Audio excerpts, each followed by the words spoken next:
Hey y'all. I'm not gonna keep y'all. I'm not gonna hold you. I'm not gonna hold you hostage. Today, I guess I want to share.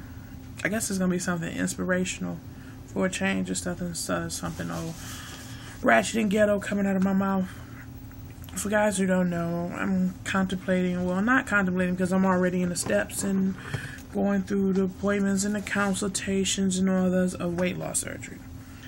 And last night, a good female friend of mine called me out of the blue. It's been a month since we communicated.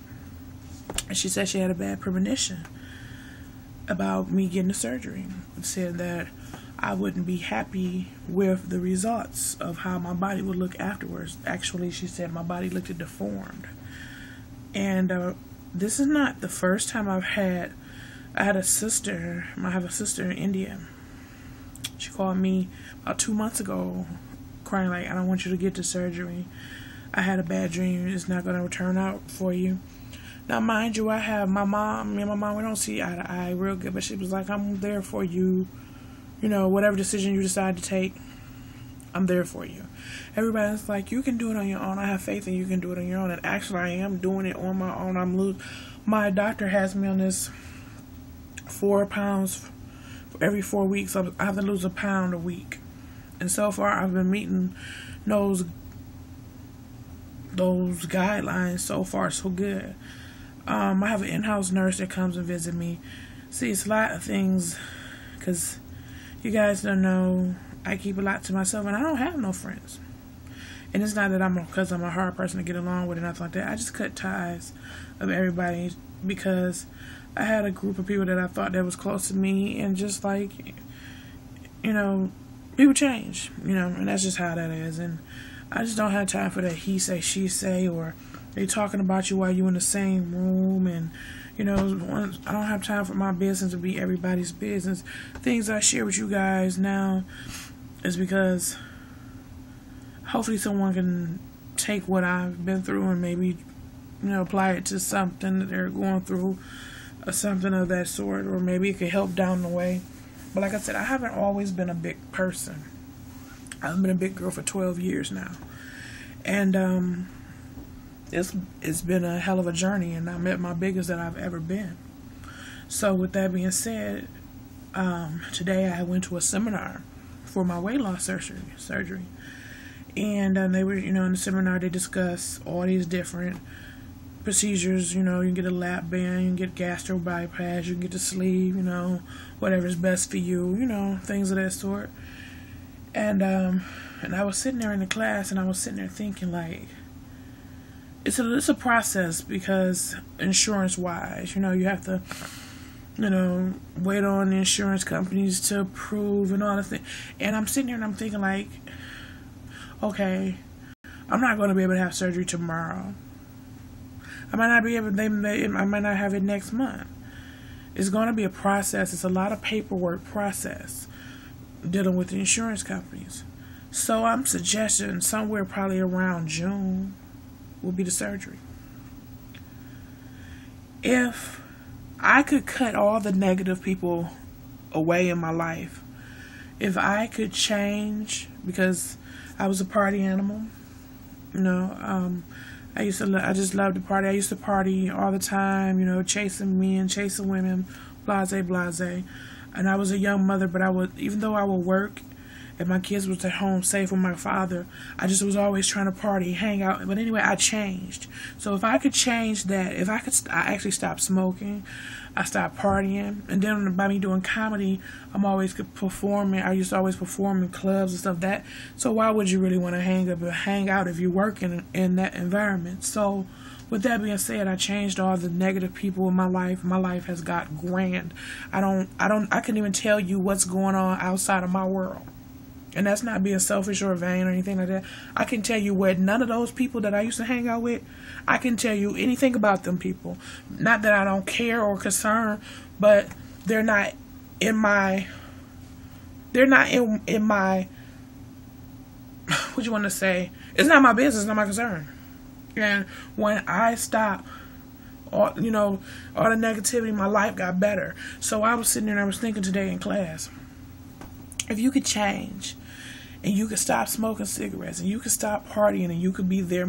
I'm more of a mother. I'm at home with my kids. I'm at homework with my kids. I'm battling with my kids just like any other parent. You know, I have teenagers now, you know what I'm saying? So I'm battling, but I'm a better person now than I was 4 years ago. Anyway, with that being said, if I could cut all those things out, change, stop smoking. I've been smoking since I was 11 years old. I'm 32 years old. And I just looked at the cigarettes one day and said, okay, we're done. And with that being said, if I could apply that same determination to change my life around, that could be the same determination I could use to just get up off my ass and walk. Now, with that being said, it's easier said than done because I have a lot of health problems. But that's not an excuse either, you know, because some of my health problems I'm going to have even after I lose my weight. I'm still going to have them. So I'm sitting there thinking like, okay, you still got to wait a couple more months for them to determine, the insurance company to determine, you know, what they want to do as far as what procedures they're going to pay for, whatever, you know, and just the waiting process. And I've been losing weight, but I was hospitalized for blood clots. I had blood clots in my lungs, my legs, and everything. Everybody know. I just recently had a surgery, like 3 weeks ago. I just had a blood clot removed out of my uterus. I have a very funny blood disorder that's I'm battling with right now. So that's clotting my blood. So that's going to happen with me being big or not. But with that being said, since I have to wait so fucking long for this surgery and wait, that's time that I could be losing weight, and I have been losing weight. In August, I was 519. I am now down to 487. I fucked up and went to like 490, and then I'm back down again. I'm actually probably less than 487 now. I'm probably like about 480 now. But I'm doing it on my own. It's not heavy exercising, but I've gotten to this habit now that I love couponing. So couponing is the motivation that I use to get up off my ass. I coupon, and it's crazy that, you know, I have all the weight that I've lost lately within these last 6 months has come from couponing. Yeah, just getting up off my ass, just hitting these grocery stores, hitting these CVS's and these Walgreens, and I don't have a car. And I'm just imagining, like, if I had a car, the more damage I could do, the more I could get out, the more I could, you know, do something, you know. And I do work. I still work from home. I mean, my life is great. I'm blessed. I can't complain at all. Being disabled, I will never accept the fact of being disabled. And I won't just accept that. I'm still a go-getter. I'm still motivated. I'm still, you know, chase my dreams. I'm still pursuing my comedy career. Nothing has changed. It's just the fact that I have to get my health and me together, you know. So with that being said, I'm going to try a little bit harder with my weight loss because it's going good. It could be a lot better because I could be a little bit more active, but it's getting there on my own without my surgery. And I've noticed it like in my clothing. I've noticed it in my face. I've noticed just little small things that's just been changing. So, yeah. Will I still have the surgery?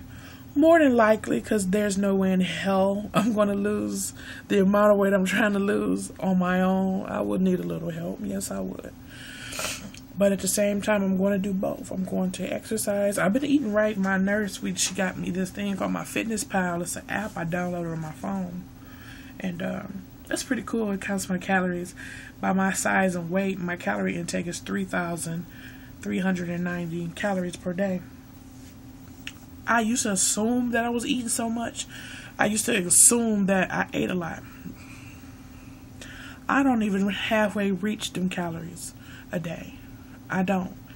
So that was a beautiful thought because I used to think, well, people are like, well, maybe because you eat, you know, now with some big people eat, and that's not it. A lot of my shit came from, I decided to stopped working for people, and me and my business partner decided, fuck it, we're gonna, you know, start a business. And that's how, you know, I went from being active and work, you know, getting up, going to work every day, to working at home.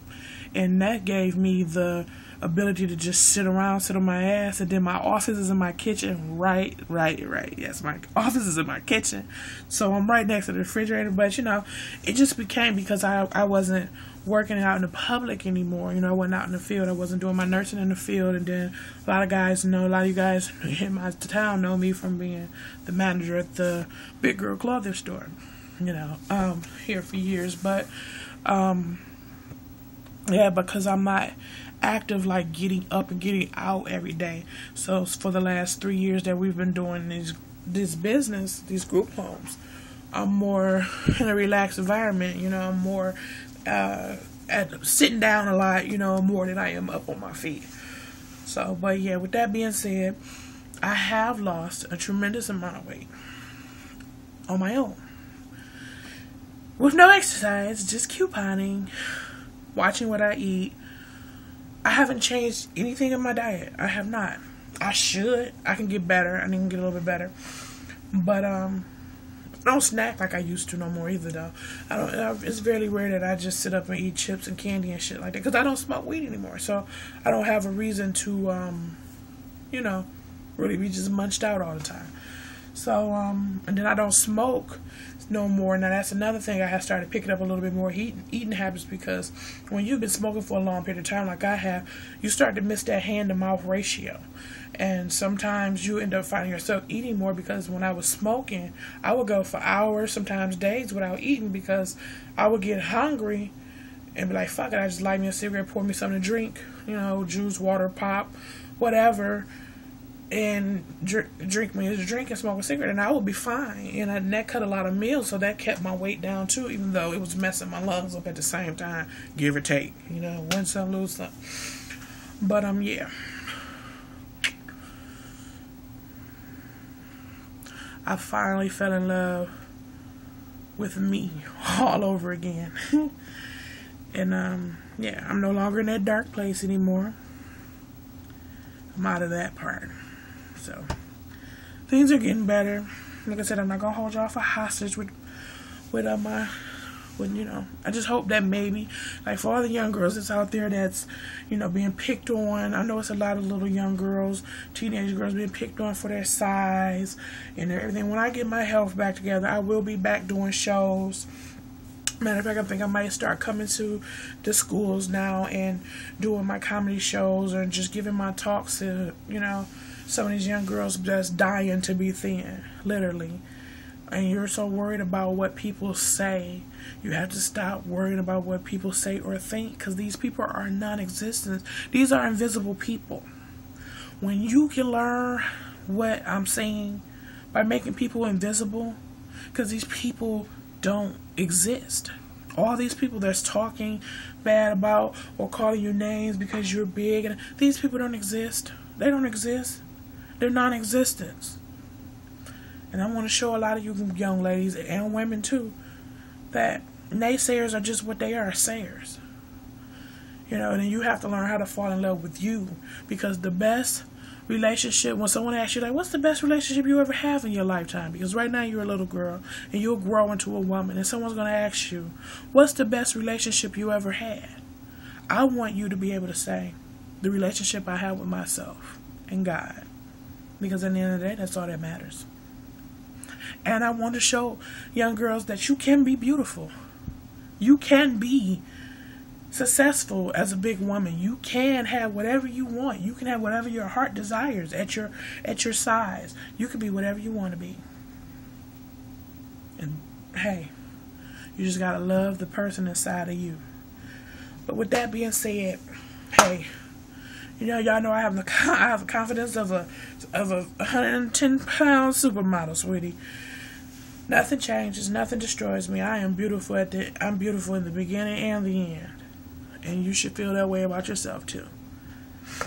So, and I have kept you for 15 minutes.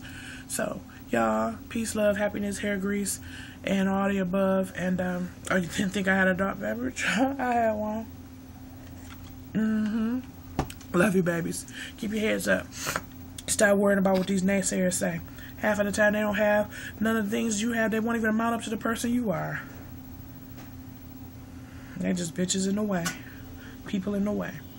Love yourselves. Bye.